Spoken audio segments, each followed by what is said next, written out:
20ste van Maart. Psalm 37 vers 7 sê, wees stil voor die Here en wag op hom. Moenie ontsteld wees oor die een wat voorspoedig is in sy lewenswyse, oor die man wat planne beraam nie. Ek wil hierdie stelling maak. Ons as kinders van God het geduld nodig, want ons vlees wil ons dinge nou hê. Kyk maar net as mense in motors op die pad is. God weet dat dit een van die grootste vleeslike dinge is waaraan ons moet werk en wat ons moet leer, geduld. Daarom noem hy geduld ook as 'n vrug van die Gees, Galasiërs 5 vers 22 tot 23. Nou waar kort ons gewoonlik geduld? Ons kort geduld wanneer ons deur moeilike omstandighede gaan, soos byvoorbeeld beproewings en swaar kry.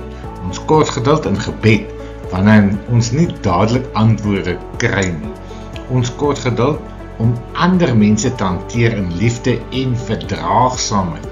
Ons kort geduld om te wag op die Vader se beloftes en dit kom nie gou nie.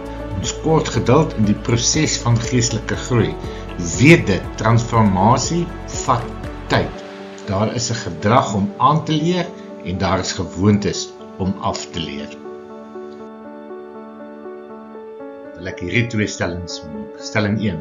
Om geduldig te wees is om te sê, ek vertrou op die Vader.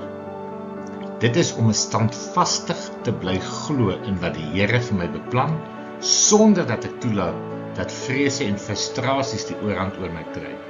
Om geduldig te wees is nie net om te wag nie. Dit is om te wag met 'n gesindheid van hoop, geloof en volharding. Die tweede stelling, as ek met geduld optree, dan sê ek eintlik, ek glo Vader dat U aan my kant is. Daarom is ek bereid om te wag op U leiding.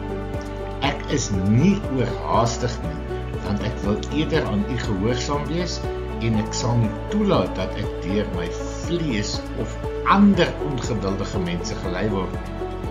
Ek glo dat U vir my op die regte tyd sal intree en U is die een wat vir my die toekoms voorberei. Ek glo dat U sal vir my die wysheid gee, sodat ek my omstandighede kan trotseer. Ek kom voor U in hierdie oggend en ek prys U vir die voorreg wat ek het om U kind te kan wees, deur wat Jesus vir my aan die kruis kom doen het. U leer my geduld, sodat ek volmaak en sonder gebrek kan wees. Ek sal wag op U, Here, want U sal my hart sterk maak. Daarom kom ek voor U Vader met alle nederigheid, want ek weet waar U my uitgehaal het. U het my ook weerhou van soveel ander omstandighede waaruit ander moes leer. Laat my altyd onthou wie ek is deur U genade alleen. Daarom sal ek ander mense met sagmoedigheid, lankmoedigheid en in liefde hanteer. Ek vertrou U en glo dat U 'n waarmaker van U beloftes is. Leer my spoedig dat ek in U woord kan staan en doen wat U vir my beplan. In Jesus naam, amen.